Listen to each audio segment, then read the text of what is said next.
कल्याण डोंबिवली महापालिका अंतर्गत डोंबिवली पश्चिम विभागात निर्माण होणाऱ्या कचऱ्याची शास्त्रोक्त पद्धतीने विल्हेवाट लावण्याकरिता महापालिकेने मोजे डोंबिवली येथे एकात्मिक घनकचरा व्यवस्थापन प्रकल्प निर्मिती केली आहे।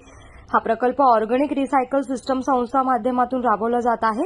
डिसेंबर 2024 पासून या प्रकल्पामध्ये प्रक्रिया सुरू झाली आहे। मात्र यानंतर परिसरात दुर्गंधीमुळे आरोग्याला हानी निर्माण होऊ नये याकरिता जुनी डोंबिवली ग्रामस्थांनी या प्रकल्पाला विरोध दर्शवला असून हा प्रकल्प होऊ देणार नाही अशी भूमिका घेत बुधवारी पालिका आयुक्तांसमोरच प्रकल्पाला विरोध केलाय।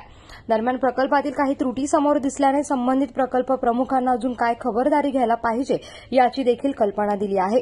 त्यानंतर उपस्थित जुनी डोंबिवली ग्रामस्थ व नागरिकांशी संवाद साधून प्रकल्प कायदेशीररित्या उभा करण्यात आला असून सर्व गोष्टींची खातरजमा करण्यात आली आहे।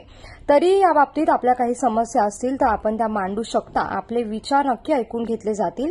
यापूर्वी या प्रकल्पाला विरोध करण्यात आला होता, त्यानंतर कायदेशीर कारवाई करून प्रकल्प उभा करण्यात आला आहे। त्यामुळे चांगल्या विकास कामाला नागरिकांनी सहकार्याची भूमिका घेतली पाहिजे असं उपस्थित लोकांशी संवाद साधताना पालिका आयुक्त यांनी म्हटलं आहे।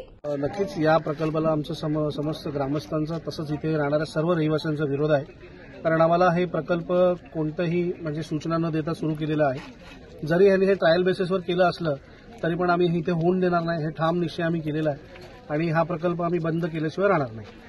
नेमकी नंतरची भूमिका काय असणार आहे ग्रामस्थांची? ग्रामस्थांची भूमिका ही रागरोषपणे न होता आम्ही प्रेमाने हे करायचा प्रयत्न करतोय, पण जर केडीएमसी याच्यामध्ये दुर्लक्ष करत असेल तर आम्हाला एक तीव्र आंदोलन आम्ही करण्याच्या तयारीत आहोत, असं आमची सगळ्यांचं एक ठाम निश्चय आहे। केडीएमसीचं असं म्हणणं आहे की या प्रकल्पाची ही माहिती तुम्हाला याआधी देण्यात आली होती, पण आता तुमचं असं म्हणणं आहे की कोणतीच माहिती तुमच्यापर्यंत यापूर्वी दिली गेली नव्हती। बघा, केडीएमसी एक ठराविक बिल्डरसाठी काम करते, हे कुठल्या आमच्या नागरिकांसाठी काम करत नाहीये। इथले शेतकऱ्यांचे पैसे कोणी दिले, कसे दिले हे सर्वांना माहिती आहे आणि जर असंच असेल तर मग इतर ठिकाणी रिझर्वेशन नाही आहेत का? पूर्ण जुनी डोंबिवली गावाने ठेका घेऊन ठेवलाय का? हे सगळं तुम्ही आणाल आणि इथेच प्रकल्प टाकाल? तुम्ही इथे हॉस्पिटल बनवा, आम्हाला त्याचा विरोध नाही। तुम्ही इथे असं हे होतं तर तुम्ही स्मशानभूमी बनवायची होती। वेस्टच्या सगळ्या नागरिकांना ईस्टला जावं लागत होतं, आम्ही स्वागत केलं असतं जुनी डोंबिवली गावाने। चांगलं काम करा।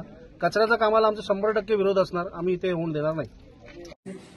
आपण घनकचरा प्रकल्प पाटली सुरू केलेला आहे डोंबिवली मोठगाव येथे।